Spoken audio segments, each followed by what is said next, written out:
بسم اللہ الرحمن الرحیم قل ان صلاتی و نسکی و محیای و مماتی للہ رب العالمین صدق اللہ العظیم و صدق رسولہ النبی الکریم الامین قال اللہ تبارک و تعالی فی شان حبیبہ مخبرا و حاکما ان اللہ و ملائکتہ یصلون علی النبی یا ایہا الذین آمنوا صلوا علیہ وسلموا تسلیما اللہم صلی علی سیدنا و مولانا محمد وعلی آل سیدنا و مولانا محمد وبارک وسلم وصلی علیہ الصلاۃ والسلام علیک یا رسول اللہ وعلی آلک و صحابک یا حبیب اللہ۔ تمام تعریفیں اللہ تبارک و تعالیٰ کے لیے جو خالق کائنات بھی ہے، مالک شش جہات بھی، جو احد بھی ہے، صمد بھی ہے، جس کی شان لم یلد بھی ہے ولم یولد بھی۔ لا تعداد ہدیہ درود و سلام بارگاہ سید الانام، شفیع رحمت، والی امت، شاہ خوما، جان جانا، شہنشاہ حسینہ، سید سروراں، سیاہ لامکاں، تتمہ دوراں، سرخیل زہرہ جمالاں، رازدان ماوہا، شاہد ماتغا، صاحب علم نشرہ، معصوم آمنہ، احمد مجتبیٰ، حضرت محمد مصطفیٰ صلی اللہ علیہ وآلہ وصحبہ وبارک وسلم کی دربار ناز میں اپنی عقیدتوں، ارادتوں، محبتوں کا خراج پیش کرنے کے بعد، عزیزان محترم، بلا تمہید وقت مختصر ہے۔ آج کی یہ روحانی، عرفانی، ایمانی محفل پاک عاشقوں کے امام، امام العارفین، امام الواصلین، کشتہ عشق و محبت، منبع علم و عرفان، حضرت علامہ جلال الدین رومی رحمۃ اللہ علیہ کے عرس سراپہ قدس کی یہ محفل و مجلس ہے۔ عزیزان محترم، مولانا روم کا اصل نام محمد ہے۔ یہ میں یاد دہانی کے لیے تعارف کرا رہا ہوں، ورنہ ہر سال ان کا عرس ہوتا ہے، ہر سال ان کا تعارف پیش کیا جاتا ہے، ہر سال ان کی مثنوی کے اندر سے عشق کے موتی چن کر آپ کو پیش کیے جاتے ہیں۔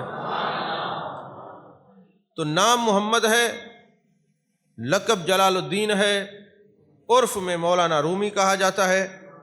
والد کا نام بہاء الدین ابن حسین بلخی ہے، اور یہ حضرت سیدنا صدیق اکبر رضی اللہ تعالیٰ عنہ کی اولاد میں سے ہیں۔ جد اعلیٰ کا وصال بھی جمادی الثانی میں ہے، اور ان کے شہزادے کا وصال مولانا روم کا بھی جمادی الثانی میں ہے۔ آپ حضرات جانتے ہیں کہ یہ حضرت شمس تبریزی رحمۃ اللہ علیہ کے مرید ہیں۔ مرید ہونے کا واقعہ کچھ یوں ہے کہ ایک دن آپ ایک تالاب کے کنارے بیٹھے ہوئے ہیں۔ آپ یاد رکھیے، علم دو طرح کے ہوتے ہیں، ایک ہوتا ہے علم الاوراق یعنی کتابوں کا علم، ایک ہوتا ہے علم الاذواق یعنی ذائقے کا علم، جس کو تصوف کہتے ہیں۔ علم الاوراق کتابوں سے ملتا ہے اور علم الاذواق کتاب والوں سے ملتا ہے۔ علم الاوراق کتب بینی سے ملتا ہے، اور علم الاذواق نگاہ یار سے ملتا ہے۔ جب نگاہ یار پڑتی ہے، پھر دل کو مزکہ مصفہ مجلہ کر کے رکھ دیتی ہے، اور جب یہ دل کا آئینہ صاف و شفاف نظر آتا ہے تو حسن یار دل کے آئینے میں جھلکتا ہوا نظر آتا ہے۔ تو مولانا روم ہیں، پڑھنے پڑھانے کے ماہر ہیں، صرفی ہیں، ناوی ہیں، منطقی ہیں، فلسفی ہیں، علم القرآن پر، علم التفسیر پر، اسماء الرجال پر بڑا شغف ہے اور بڑا ملکہ رکھتے ہیں۔ بیٹھے ہوئے ہیں، شاگردوں کو پڑھا رہے ہیں۔ ایک بابا آتا ہے، زاہد نگاہ کم سے کسی رند کو نہ دیکھ، شاید کہ اس کریم کو تو ہے کہ وہ پسند۔ یہ تو یار کی پسند کی بات ہے۔ ارے محبوب کے غلام تو ایسے ہیں، چلتے زمین پر ہیں، تذکر عرش بری پر ہوتے ہیں۔ ارے دیکھنے کو تو وہ بلال حبشی حبش کے بلال نظر آتے ہیں، اور جب ان کے مقام کو دیکھا جاتا ہے تو میرے سرکار پوچھتے ہیں بلال آخر کیا کرتے ہو؟ جنت میں قدموں کے چلنے کی آواز سن کے آیا ہوں۔ تو یہ عشق والے اس مقام کو سمجھتے ہیں، محبت والے اس عرفان کو سمجھتے ہیں۔ تو شمس تبریزی آتا ہے، جذب کی کیفیت ہے، بابا ہے، پھٹے پرانے کپڑے ہیں، آ کے بیٹھ جاتے ہیں، سبق ہو رہا ہے، صرف و نحو کے اسباق پڑھائے جاتے ہیں، منطق اور فلسفہ کا باب پڑھایا جا رہا ہے، یہ آ کے بیٹھ جاتے ہیں۔ اور تھوڑی دیر گزرتی ہے، شمس تبریزی نے سوال کیا کہ کیا پڑھاتے ہیں آپ؟ کہا بابا یہ وہ علوم ہیں جن سے آپ کو دسترس حاصل نہیں، آپ کو واقفیت حاصل نہیں، یہ علوم عالیہ ہوتے ہیں، ہم جب یہ پڑھاتے ہیں یہ ظاہر سنور جاتا ہے۔ آپ نے 2-4 کتابیں اٹھائیں اور تالاب کے پاس پڑھا رہے تھے، اس میں پھینک دیں، اور جب پھینکی تو انہوں نے کہا بابا ساری زندگی کی میری کمائی آپ نے ضائع کر دی، کیونکہ اس وقت قلمی کتابیں لکھی جاتی تھیں، پرنٹنگ پریسز تھی نہیں، کتاب چھاپنے والی مشینیں تھی نہیں، جو بھی لکھا جاتا تھا، علم جو بھی ہوتا تھا وہ قلمی صورت میں ہوتا تھا، دوات اور قلم سے لکھا جاتا تھا۔ جب آپ نے کتابیں پھینکیں تو مولانا روم تڑپ اٹھے اور کہنے لگے بابا آپ نے یہ کیا کیا ہے؟ تو فرمانے لگے کیا ہوا؟ کہا میرے علم و عرفان کی جو جمع پونجی تھی، جو ظاہری علوم میں رکھتا تھا، علم الاوراق میں نے جو اپنے خیالات، جو میں نے شرح اور تفاسیر کو صفحہ کرتاس پر قلم بند کیا تھا، آپ نے وہ تالاب میں پھینک دیا ہے۔ مولانا روم نے وہ کتابیں نکالی اور جب جھاڑا تو بغیر وہ پانی نہیں بلکہ گرد جھڑنے لگی، مٹی جھڑنے لگی، وہ گیلی نہیں ہوئی تھی، وہ تر نہیں ہوئی تھی، وہ مٹی نہیں تھی، ان کا سبق ختم نہیں ہوا تھا۔ کہتے بابا یہ کیا ہے؟ فرمانے لگے جب ہم نے پوچھا تو تم نے کہا تم نہیں جانتے یہ علم کیا ہے۔ اب سن لو، یہ وہ علم ہے جو تم بھی نہیں جانتے، یہ علم الاذواق ہے۔ جو تم جانتے ہو وہ علم الاوراق ہے، جو ہم جانتے ہیں وہ علم الاذواق ہے، کیونکہ یہ ذائقے کا ہے۔ ارے ہم یہ جام نظروں سے پلاتے بھی ہیں اور پلا کے گنبد خضرا کے مکی کا سچا غلام بناتے بھی ہیں۔ عزیزان محترم، پھر وہ آپ کے مرید ہو گئے، اور مرید ہونے کے بعد کہا مولوی ہرگز نشد مولا روم۔ کہا مولوی رہتا، یہ مولا روم نہ بنتا، تا غلام شمس تبریزی نشد۔ اگر یہ حضرت شمس تبریزی کا مرید نہ ہوتا۔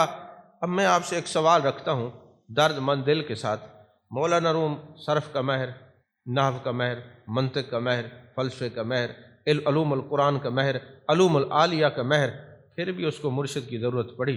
مجھے یہ بتائیں آپ کو اور مجھ کو کتنا ضرورت ہے کہ شیخ کامل کے دامن میں اپنے ہاتھ دیا جائے اور توجہ کرائی جائے اور نظروں کا جام پیا جائے۔ یہ جب اتنے بڑے علم و عرفان کے ایک مینار نور کو شیخ کی ضرورت ہے تو ہمیں کتنا ضرورت ہے، یہ ہمیں خود ہی سوچنا چاہیے۔ عزیزان محترم، میں نے یہ دیکھا ہے اپنے ہوش سنبھالنے تک، جو صوفیاء کرام ہیں نا، وہ 3 کتابوں کو سینے سے لگا کے رکھتے تھے، 4تھی کتاب ان کے پاس نہیں ہوتی تھی۔ اب وقت نہیں ہے میں ان کے نام گنواؤں، ایک قرآن مجید کو، ایک بخاری شریف کو، اور ایک مثنوی شریف کو۔ اور مثنوی شریف سبقاً وظیفے کے طور پر خانقاہوں میں پڑھائی جاتی تھی، اور پڑھانے والا جب پڑھاتا تو ایک عجیب کیفیت ہوتی۔ مولانا روم کے مزار مقدس پہ جانے کا شرف حاصل ہوا تو کچھ چیزیں ایسی ہوتی ہیں، میں پہلے عرض کر رہا تھا کتابوں میں نہیں ہوتی، تو جب جائے نا تو ان کے مزار پہ لکھا ہوا ہے یا حضرت مولانا، تو وہ یا حضرت مولانا لکھا ہوا تھا، تو میں نے کہا یہ کیا ہوگا؟ جیسے میں نے وہ پڑھا نا یا حضرت مولانا، تو میرے جسم پہ لرزہ طاری ہو گیا اور کیفیت طاری ہو گئی۔ اب میں یا حضرت مولانا پڑھتا تو میرے جسم کے اوپر ایک عجیب کیفیت طاری ہوتی۔ مجھے وہ راز سمجھ آیا، اللہ فرماتا ہے فَاذْكُرُونِي أَذْكُرْكُمْ، تم میرا ذکر کرو میں تمہارا ذکر کروں گا۔ یہ ذکر کرنے والا ذاکر فانی ہے، مذکور باقی ہے، یہ دنیا سے چلا گیا مگر ان کا ذکر باقی ہے، ان کا نام لیں تو دل پر ایک کیفیت طاری ہو جاتی ہے، کیونکہ یہ اذکرکم میں رجسٹرڈ ہو چکے ہیں۔ توجہ ہے کہ نہیں ہے؟ عزیزان محترم، بزرگوں کا طریقہ کار مثنوی پڑھتے پڑھاتے اور پھر مولانا روم کا ایک انداز ہے کہ جب وہ کوئی بات کرتے ہیں تو وہ پڑھاتے نہیں، وہ عشق کا جام پلاتے ہیں۔ حضرت موسیٰ علیہ السلام کو جب یار کا دیدار ہوا، عالم یہ تھا کہ جو آپ کے چہرہ پاک کو دیکھتا وہ نابینا ہو جاتا، نابینا ہو جاتا تو عرض کی باری تعالیٰ کوئی حجاب کا انتظام ہونا چاہیے، کوئی پردہ کر کے رکھوں، جو مجھے دیکھتا ہے تو اپنی بینائی کھو دیتا ہے۔ حکم ملا کہ اپنا لباس حجاب کر کے رکھا کریں، نقاب کر کے رکھا کریں، کسی کو چہرہ نہ دکھایا کریں، کیونکہ آپ تجلی حق پا چکے ہیں، اور جس کو تجلی حق نصیب ہو جائے اس کے چہرے کو دیکھنا ہر کسی کے بس کی بات نہیں ہوتی، یعنی وہ چہرہ چھپا دیا جاتا ہے، ہر ایک اس چہرے کو دیکھ نہیں پاتا، ہر ایک اس چہرے کو دیکھ نہیں پاتا۔ اب اسی کپڑے کو لے کے بیٹھ جاؤں کہ وہ کپڑے کا حکم کیوں ملا تھا؟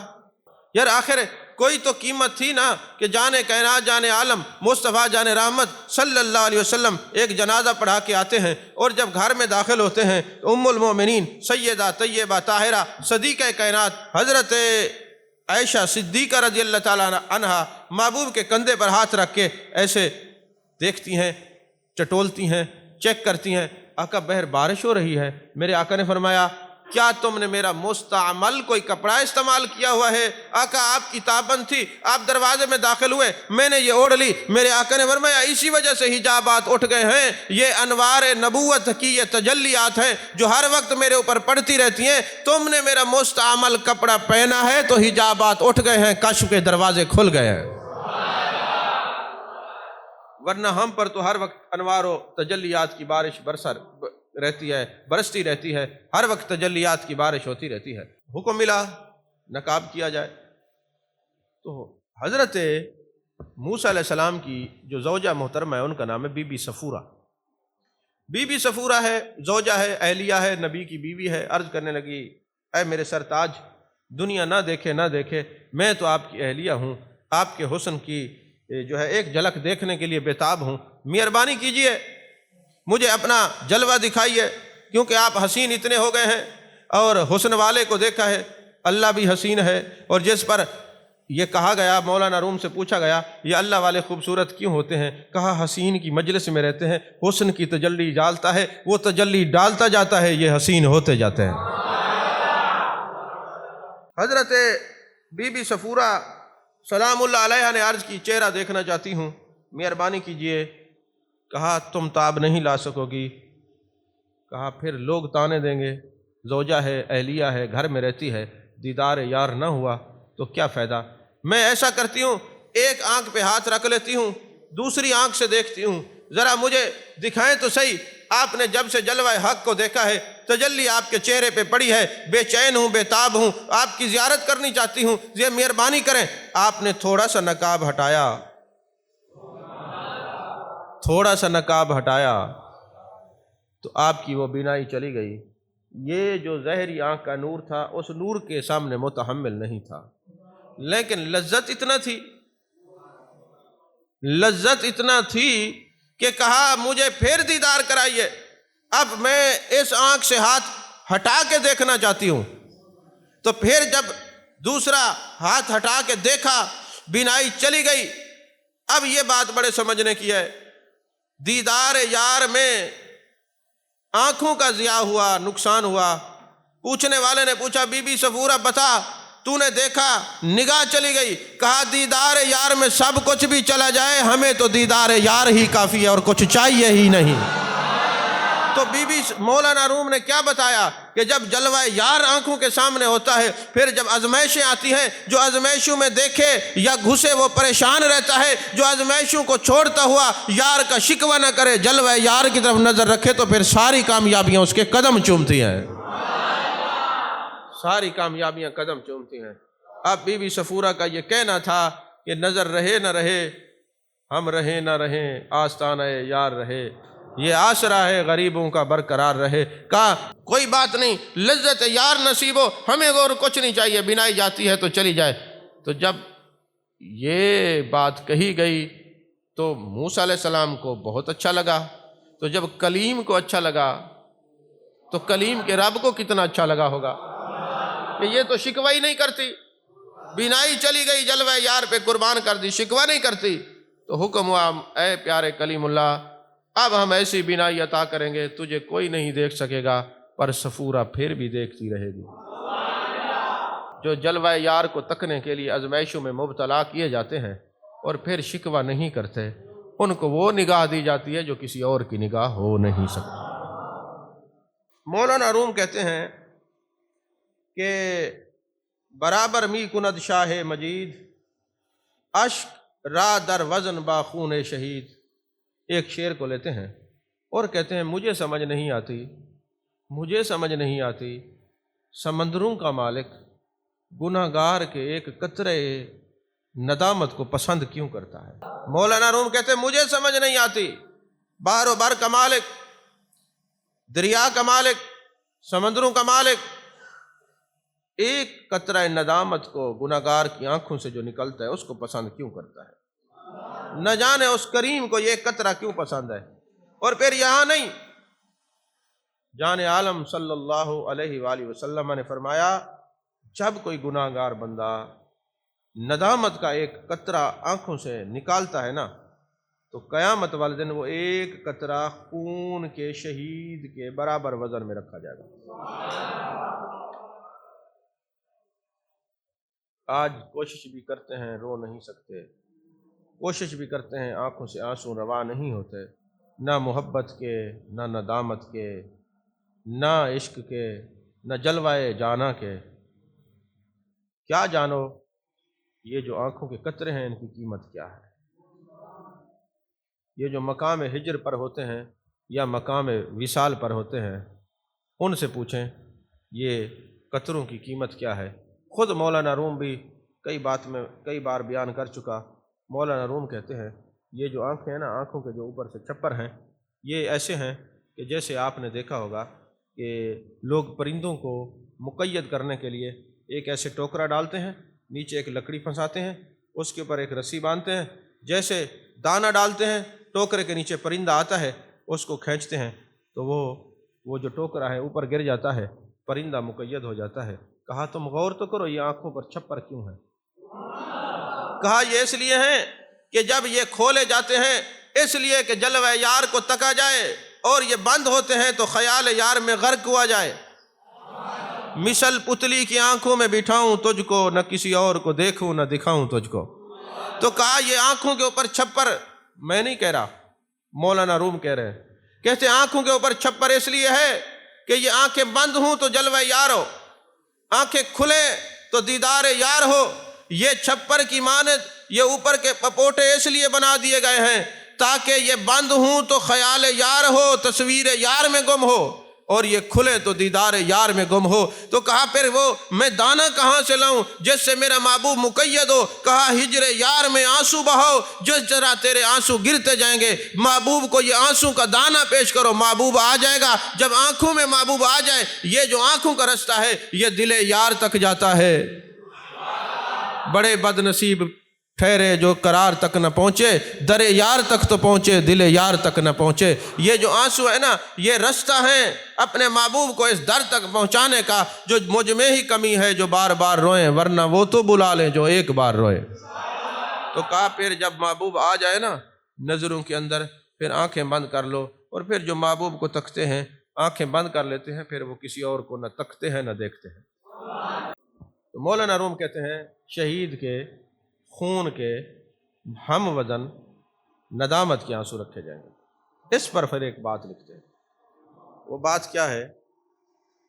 بات یہ ہے، کہتے ہیں کہ حضرت فاروق اعظم رضی اللہ تعالیٰ عنہ کے زمانے میں نا ایک بابا تھا جو چنگ بتاتا تھا، جس کو عربت بھی کہتے ہیں، گٹار بھی کہتے ہیں، اور مختلف اس کے نام ہیں، سرنگی بھی کہتے ہیں۔ تو یہ بجایا کرتا تھا، آواز بڑی خوبصورت تھی، تو لوگ اس کے بڑے دیوانے تھے، مستانے تھے، اس کی آواز کو سننے کے لیے دور دور سے لوگ آتے تھے۔ ہوا یہ کہ آواز سٹ پٹا گئی، 70 سال سے اوپر ہو گیا، اب بولتا ہے تو آواز لرزتی ہے، کانپتی ہے، کچھ کہہ نہیں سکتا۔ وہ جو دیوانوں کا جم گھٹا تھا ختم ہو گیا، پتہ چلا کہ وہ آواز کے دیوانے تھے، اس ذات کے دیوانے ہوتے تو کچھ بھی نہ ہوتا۔ اب وہ سارے ختم ہو گئے، یہ بڑا پریشان، رزق بھی تنگ، ختم، کوئی بیٹھتا نہیں، بولتا نہیں، دیکھتا نہیں۔ بیٹھے بیٹھے خیال آیا ساری زندگی میں نے لوگوں کو راضی کرنے کے لیے گٹار بجایا ہے، اب یار کو راضی کرنے کے لیے نہ بجاؤں۔ بس ایک قبرستان سے نکلا اور ایک غار میں جا کے بیٹھ گیا اور کہا میرے مالک ساری زندگی یہ میں نے گٹار لوگوں کے لیے بجایا ہے، اب تیرے لیے بجاتا ہوں۔ محبت رسول کا سب دم بھرتے ہیں، جملہ بڑا قیمتی ہے، اس کو ضائع نہ کرنا۔ محبت رسول صلی اللہ علیہ وسلم کا سب دم بھرتے ہیں۔ یا رسول اللہ صلی اللہ علیہ وسلم، ہمیں فتاوی رضویہ بھی سارا آنکھوں پہ، فتاوی شامی بھی سارا آنکھوں پہ، ہمیں فتاوی محبوب ربانی چاہیے۔ آپ ارشاد فرمائیں ایمان والا کون ہے اور پھر محبت والا کون ہے؟ میرے آقا نے فرمایا لا یؤمن احدکم حتی اکون احب الیہ من والدہ ووالدہ والناس اجمعین، لوگوں تم میں سے کوئی مومن نہیں ہو سکتا جب تک اپنے والدین، اولاد، کائنات کے ہر رشتے سے بڑھ کر مجھ سے پیار نہ کرے۔ یا رسول اللہ صلی اللہ علیہ وسلم، میرے ماں باپ آپ پر قربان ہوں، یہ محبت کا معاملہ تو دل سے ہے، ہمیں کیسے پتہ چلے گا اس کو محبت کتنی ہے اور ایمان کتنا ہے؟ اس پر کوئی رہنمائی کریں۔ تو محبوب نے فرمایا من احب شیئا اکثر ذکرہ، جس کو جیسے محبت ہوتی ہے ہر وقت اسی کا ذکر کرتا ہے۔ اب دیکھیں یہ فتویٰ میرے اعلیٰ حضرت کا نہیں، تاجدار گولڈا کا نہیں، کسی محدث کا نہیں، یہ محبوب ربانی میرے آقا صلی اللہ علیہ وسلم کا فتویٰ ہے من احب شیئا اکثر ذکرہ، کہ جس کو جس سے محبت ہوتی ہے ہر وقت اسی کا ذکر کرتا ہے۔ اگلی بات دل کی تختی پہ لکھنا اور سوچنا، ذکر یار جو کرتے ہیں یہ محبوب کے فتوے میں آتے ہیں یا جو ڈھونڈتے ہیں یہ جو تم ذکر کرتے ہو کہاں لکھا ہوا ہے؟ یہ ہیں محبت والے۔ میرے آقا نے فرمایا من احب شیئا اکثر ذکرہ، جس کو جس سے محبت ہوتی ہے ہر وقت اسی کا ذکر کرتا ہے۔ ہم کوئی بھی فنکشن ہو، میلاد مناتے ہیں، والضحیٰ کے چہرے کی بات کرتے ہیں، واللیل کی زلفوں کی بات کرتے ہیں، ما زغ البصر وما طغیٰ کے کاجل والی آنکھوں والے محبوب کی بات کرتے ہیں، علم نشرح کے سینے طٰہٰ کے تاج کی بات کرتے ہیں، یاسین کے سہرے کی بات کرتے ہیں، محبوب کے حسن و کمال اور محبوب کے جمال اور محبوب کے معجزات کی بات کرتے ہیں۔ ہم کرتے کیوں ہیں؟ من احب شیئا اکثر ذکرہ، تو جو روکتے ہیں کہاں لکھا ہے؟ میں نے کہا محبوب سے پوچھو، محبت والے ہوتے ہی وہ ہیں جو ہر وقت ذکر یار کرتے ہیں۔ اب حضرت فاروق اعظم رضی اللہ تعالیٰ عنہ کو الہام ہوا، کہا ساری زندگی لوگوں کے لیے جیتا رہا، ساری زندگی لوگوں کے لیے گٹار بجاتا رہا، اب میرے لیے بجا رہا ہے، پھر بھوکا رہے۔ حضرت فاروق اعظم رضی اللہ تعالیٰ عنہ دورہ لے کر پہنچتے ہیں جہاں الہام ہوا، پہنچتے ہیں، بابا تھک چکا ہے، سو رہا ہے، اور آپ کو چھینک آتی ہے، آنکھ کھلتی ہے، فاروق اعظم کو دیکھا، پسینہ طاری ہو گیا، جسم پہ لرزہ طاری ہو گیا۔ آپ نے فرمایا ڈرو نہیں، میں آیا نہیں بھیجا گیا ہوں۔ تو مولانا روم نے یہ سمجھایا کہ تھوڑا سا اس کے لیے جینا سیکھو، تم نے فانی چیزوں سے دل لگا لیا، باقی بھول گئے، جو باقی ذات ہے، جو قدیم ہے، تم بھول گئے، جو باقی ہے تم نے چھوڑ دیا، حادث کو یاد رکھا، فانی کو یاد رکھا۔ کبھی اس ذات سے تعلق تو رکھو جس کو فنا نہیں ہے، جب اس سے تعلق ہوگا تو پھر بقا کی وادی میں تم بھی چلے جاؤ گے، مر کے امر ہو جاؤ گے، مر کے نام نہیں مٹے گا، قیامت تک حق فرید یا فرید ہوتی رہے گی۔ آپ نے اس کو نوازا، کہا بھیجا گیا ہوں، اس نے وہ بربت جو تھا، چنگ جو تھا، اس بزرگ نے توڑ دیا اور کہا تو ساری زندگی یار کے راستے میں رکاوٹ رہا ہے، اب تیری ضرورت نہیں ہے، اب تیرے تار چھیڑنے کی ضرورت نہیں، اب جو تار دل سے یار سے جڑے ہیں اب اسی کو چھیڑ کے اللہ اللہ کا ذکر ہی کریں گے۔ ہم نے فانی کو چھوڑ دیا، ہم نے فانی کو چھوڑ دیا، اب باقی سے دل لگا لیا۔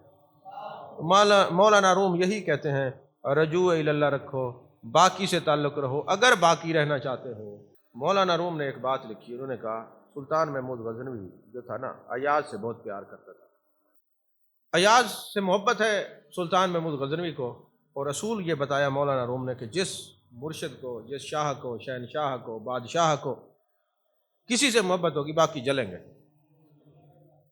جلیں گے۔ تو کہتے ایک دن ایسا ہوا کہ لوگوں نے سوال رکھ دیا کہ حضرت ایاز تو عام آدمی تھا، استقبل میں آپ کے جانوروں کی خدمت کیا کرتا تھا، گوبر وغیرہ صاف کیا کرتا تھا، آپ نے تخت پہ بٹھا دیا، وہ بڑا کچھ بنا دیا، اتنے قریب کر لیا، اور میں سمجھاتے ہیں بلا لیا، کہا ایاز یہ ایک جام ہے قیمتی، ہیرے جواہرات لگے ہوئے ہیں، ذرا نہیں، آپ نے جام دیا، سب کو بلایا اور کہا اس کو توڑو، انہوں نے کہا ہیرے ہیں، جواہرات ہیں، جڑے ہوئے ہیں حضرت، اس کو کیسے توڑیں؟ پھر بلایا گیا، ایاز ادھر آؤ، ایاز آ گئے، فرمایا اس کو توڑو، انہوں نے ایک لمحہ توقف کیے بغیر اس کو توڑ دیا، اس کے ٹکڑے ہو گئے۔ محمود غزنوی نے پوچھا ایاز تجھے ترس نہیں آیا؟ اس نے کہا حکم یار کے آگے کسی چیز کی قیمت نہیں ہوتی۔ یا میں نے صدیق کو دیکھا رضی اللہ تعالیٰ عنہ، حکم یار ملا، سب کچھ گھر لٹا دیا یار، کہا حکم یار کے آگے کسی چیز کی قیمت نہیں۔ پوچھا اے مولانا روم تکلیف نہیں ہوئی؟ کہا حضور آپ کے حکم کے آگے کیا تکلیف، نہ ہجر اچھا نہ وصال اچھا، جس حال میں یار رکھے وہی حال اچھا۔ بس یار نے کہہ دیا، توڑ دیا۔ میں یہ پوچھتا ہوں کہ جب محبوب نے فرما دیا جس کو جس سے محبت ہوتی ہے اس کا ذکر کرتا ہے، ارے فتوے تو دوسروں پہ وہ لگائیں، حسد تو وہ کرے، غیبت تو وہ کرے، چغلی وہ کرے، لوگوں کی پگڑیاں وہ اچھالیں جن کو ذکر یار سے فرصت ہے، جن کو فرصت نہیں ہے وہ کسی اور کو کیا دیکھیں۔ پھر کچھ عرصہ گزرا، ایک شکایت آئی محمود غزنوی کے پاس۔ شکایت کیا آئی؟ حضور یہ جو ایاز ہے نا، آپ نے اس کو اپنا وزیر خاص بنا دیا ہے، یہ وزارت کا لباس پہن کے آتا ہے، اور آ کے نا راستے میں جو اس کا گھر پڑتا ہے وہاں جاتا ہے، پرانا گھر، وزیر کے گھر میں رہتا ہے، وزارت کا اس کو ہاؤس ملا ہوا ہے، گھر ملا ہوا ہے، لیکن یہ روزانہ پرانے گھر میں جاتا ہے، ایک بڑی ساری صندوق ہے، اس کو کھولتا ہے، نہ جانے خود سے کچھ کہتا ہے اور چلا جاتا ہے۔ ہمیں لگتا ہے کہ یہ بغاوت کے کوئی اسباب پیدا کر رہا ہے۔ جب یہ خبر ملی تو محمود غزنوی نے حکم دیا کہ جاؤ اس کی وہ پیٹی، وہ صندوق سب کچھ اٹھا کے لے آؤ۔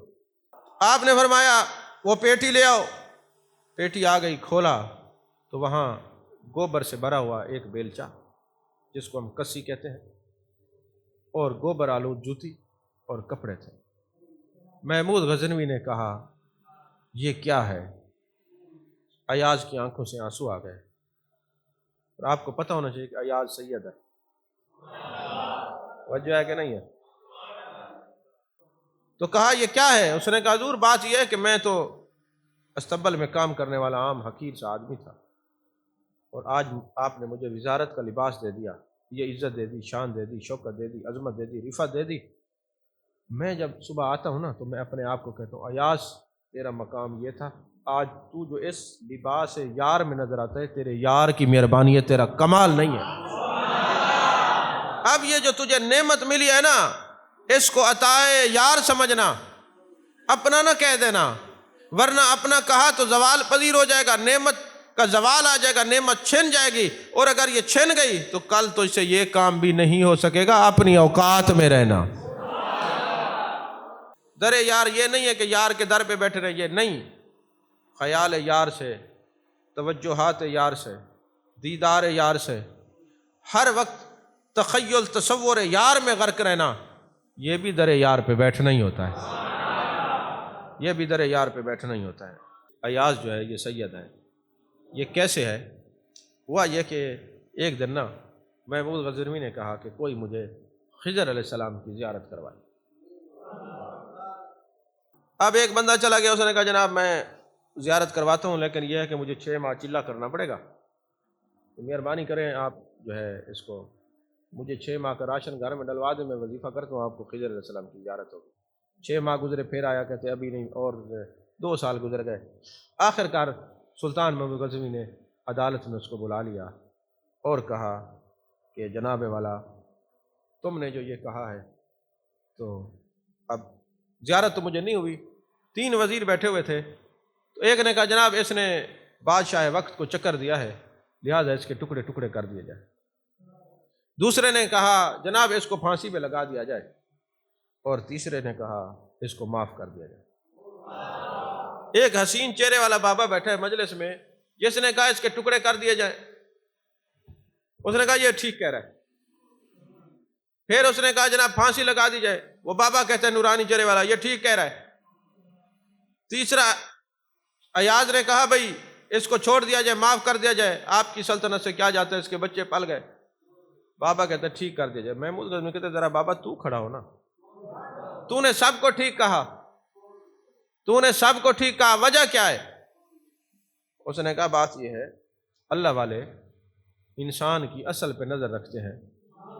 جس وزیر نے کہا اس کے ٹکڑے کر دیے جائے، اس کی آبا و اجداد کسائی کا کام کرتے تھے، وہ ٹکڑے کرنے والی عادت نہیں گئی کیونکہ نگاہ یار پڑی نہیں۔